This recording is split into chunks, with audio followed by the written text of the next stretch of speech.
ছচড়িটার হেসেলে একদম সম্পূর্ণ নিরামিষ। গ্যাস ওভেন রান্নাঘর একদম পরিষ্কার করে ধুয়ে মুছে আজকে খিচুড়ির প্রস্তুতি চলছে। কি কি দিয়ে খিচুড়ি করছি তোমাদের সাথে শেয়ার করতে চলে এসেছি। আমি সুচরিতা, মধ্যমগ্রাম থাকি। সবাই আমাকে কিন্তু ভালোবাসা দিও। এই দেখো, প্রথমেই দেখাই গোবিন্দভোগ চাল, মুগ ডাল, ঘি, এটা হচ্ছে শাহি গরম মশলা, এটা সর্ষের তেল, সম্পূর্ণ সব কিছুই আলাদা। এগুলো কোনো রান্নাঘরের জিনিসের সাথে আনিনি, আলাদা সব নিয়ে এসছে।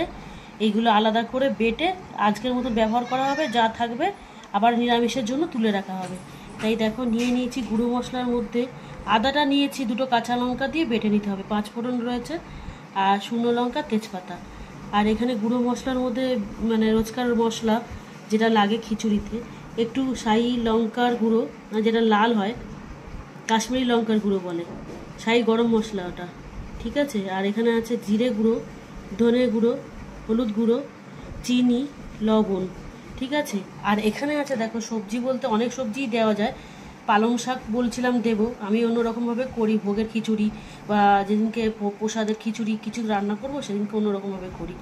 এই দেখো, টমেটোটা কেটে জলে ভিজিয়ে রেখেছে। এইগুলো আমার মানে এর কাছ থেকে শেখা। এখন কপি নিয়েছে, একটা কপির কি দাম বন্ধুরা এখন।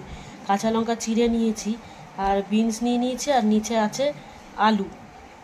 এই দিয়ে আজকে খিচুড়ি রান্না হবে। কেমন লাগলো জোগাড় করাটা আমাকে কমেন্ট করে জানিও। তোমরা এগুলো দেখতে ভালোবাসো, নতুন কিছু করলেও তোমাদের সাথে শেয়ার করব। আর ঘরোয়া জিনিস তো আমি রোজ করছি, তোমাদের সাথে শেয়ার করছি। তাই ঠিক আছে বন্ধুরা, রাখি। সবাই ভালো থেকো, সুস্থ থেকো। লক্ষ্মী পুজোর শুভেচ্ছা জানালাম সবাইকে। আমি খিচুড়ি ভোগ রান্না করে নিই।